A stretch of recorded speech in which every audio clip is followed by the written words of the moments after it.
Get ready.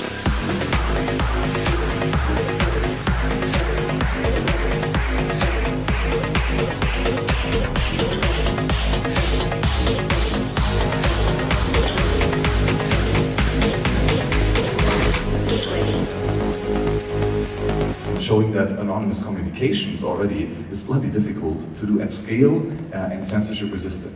That was not achieved, but thankfully fixed and improved.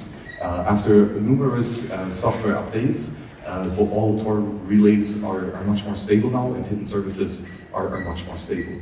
And in the short and near-term future, we will have a complete rewriting of the Tor protocol in Rust called RT, another Rust Tor implementation. And it will be quite a monumental step shift improvement for Tor. It will be much more modular, and people will be able to configure it and run on numerous different devices, much more powerful. So this is a big blocker for us to make privacy or anonymous transactions work at scale, having a reliable anonymity network. But thankfully, Tor is improving rapidly. There's also now a couple other alternative approaches to onion routing, like for example I2P, or then even mixed nets with LIM and Katzenpost. Both of them are really picking up steam and shipping actual code.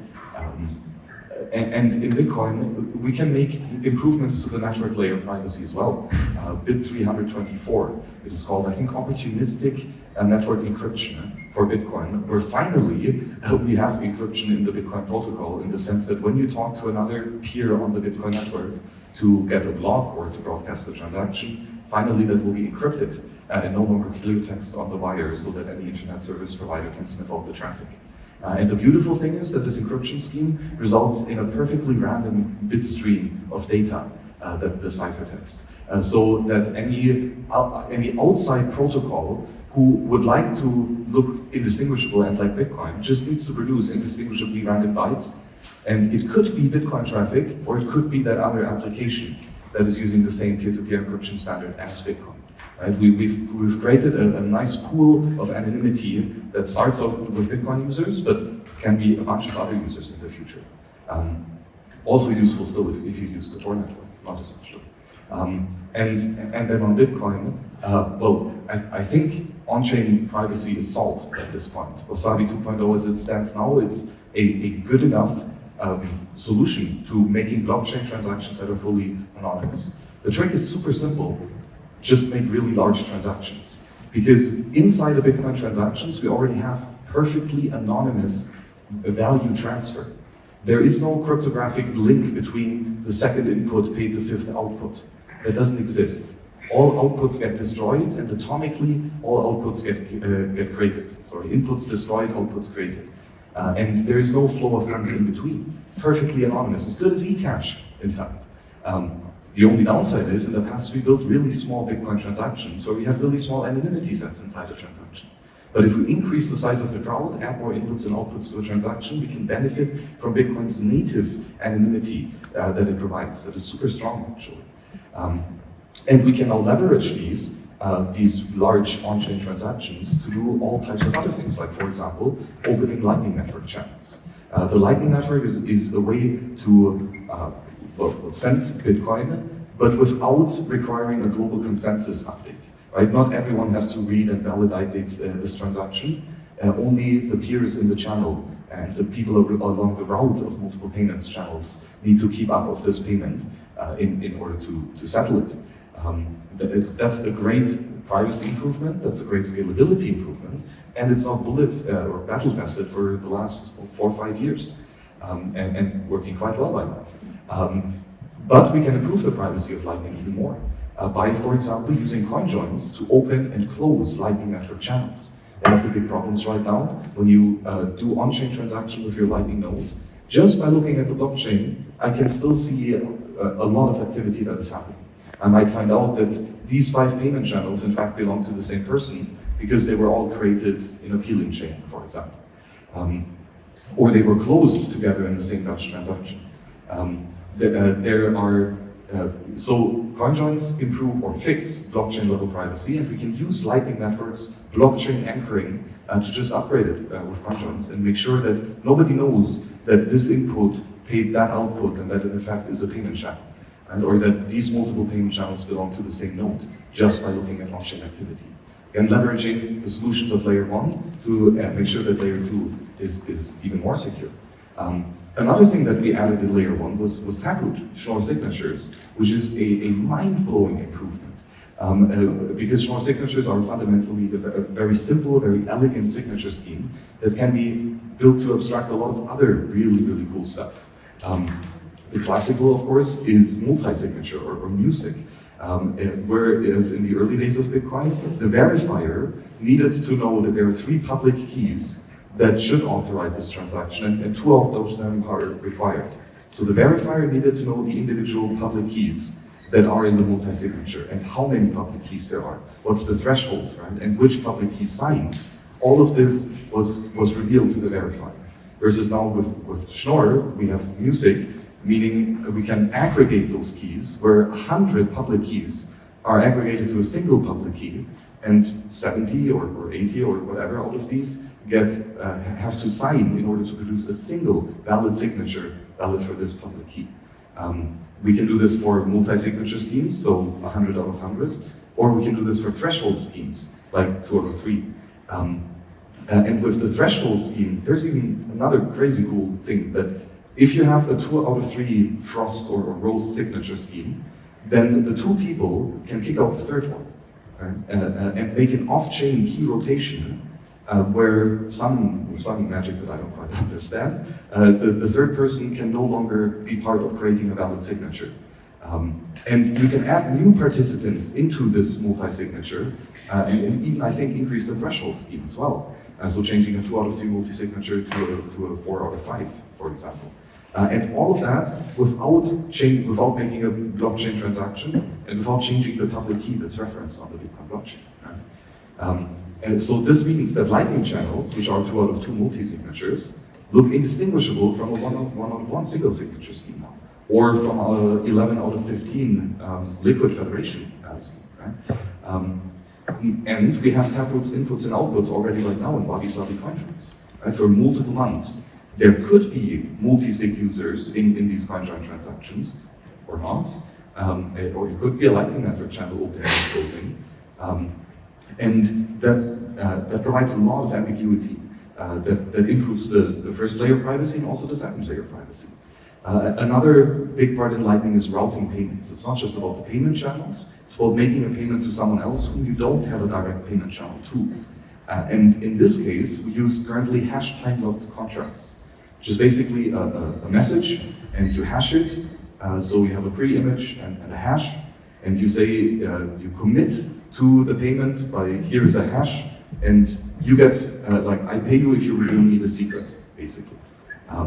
And we can do this also with signatures. Another cool trick of the Schnorr signature schemes, adapter signatures, and point time-locked contracts. Another crazy signature scheme that some weird Bitcoiners figured out because we want to optimize the shit out of signatures. We can like have encrypted signatures basically that reveal information that other people need in order to spend in order to create a valid signature. So we can now route a payment through the Lightning Network where not a single hop in the route knows that he's on the same route. Right? It could be any route that goes through each time a random hop, but in fact it's a single chain. A great improvement to the Lightning routing problem, which is yet another onion routing system similar to Tor. Another cool thing we can do is blinded routes, part of the Bolt 12 invoice scheme in Lightning.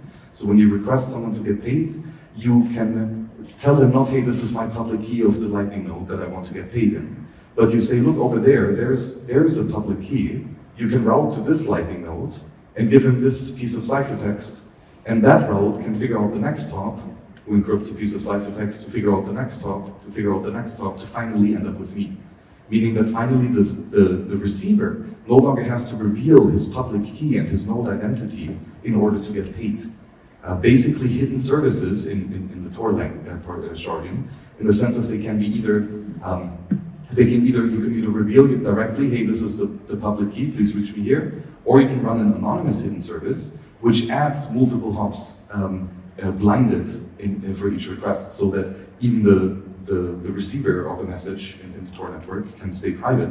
The same aspect works in the Lightning Network with blinded paths. So Lightning Network is cool and all, and it helps scale us, but it's not ultimately the be and end all. There's classic old tech, Ecash, that is a privacy miracle and a scalability miracle. It's super fast, it's free, a tiny piece of data has to be transferred in a single round, and that's it. And it can, right now, today, satisfy billions of users, just from a technological scalability point of view. And here, the only downside is, it is a money warehouse receipt, in the sense of you have Bitcoin under your own full control, self-custodial, and you can hand over the Bitcoin to someone else who gives you a paper certificate saying, yeah, whoever has this piece of paper can get the sats back or the gold back. The same idea, just instead of a physical piece of paper, a digital signature, which can be fully blinded. Meaning that every time someone deposits Satoshis to my vault, my money warehouse, I hand out a signature, and when later the same person comes back with that signature, now unblinded, I can redeem the Satoshis knowing that someone has deposited them, but I have no idea who it was. And this allows us to have really fast and fully private transactions of anything, basically, including debt certificates or money warehouse certificates. So Cashu is a really promising project that enables this right now, very fast, very scalable, issuance of anonymous tokens that can be redeemed. And the kicker here is that you can be the mint. It is a super simple piece of code that you can run on your laptop to offer these Ecash services. With the problem if there's a single issuer. Super simple, super fast, but that one person can run code. It does not only work for the money substitute aspect, but also for example, anonymous access rights to an API. This is how Wasabi Wallet uses Ecash since 2018. Not as you give me sats and you get a piece of paper and you can redeem that paper for sats later, but instead you call the first API call, input registration, and you get an Ecash credential. And with this Ecash credential, you can do the second API call, output registration. And I only allow the second API call, output registration, if there is a valid Ecash. Right? So this token that's super fast and easy to transact with can also be used to, for example, have anonymous access rights to a VPN or to an API like a CoinJoin or a paywall or truly anything.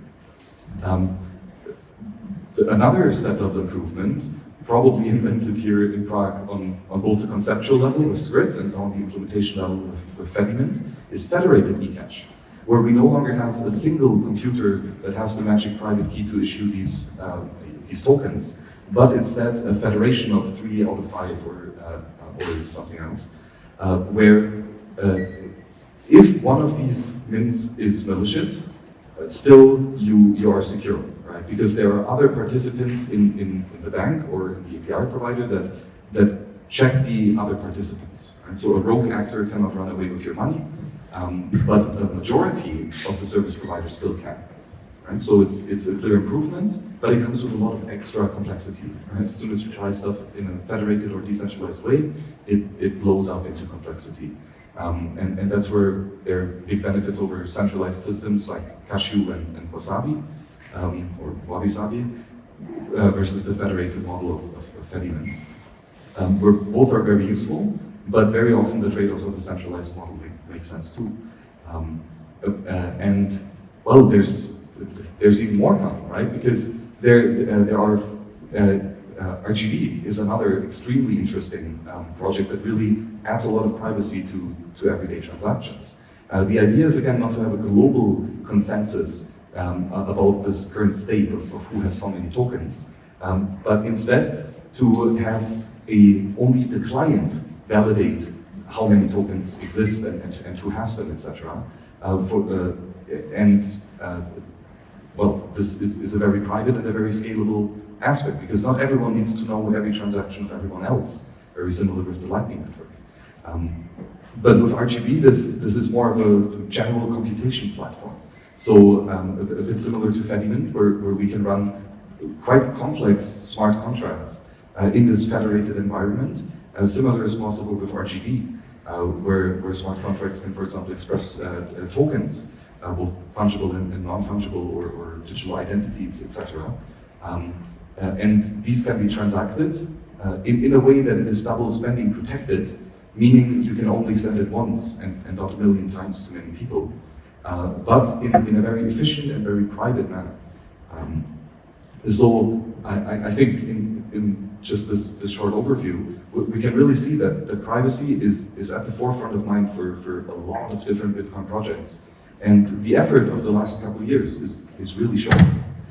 The code is being shipped for basically everything that I'm saying now, and it can be used right now, or at least in the very near-term future. So it's a pretty bright view ahead. I think these 10 years of the Hackers Congress have really shown what a bunch of people can build in a rather short time.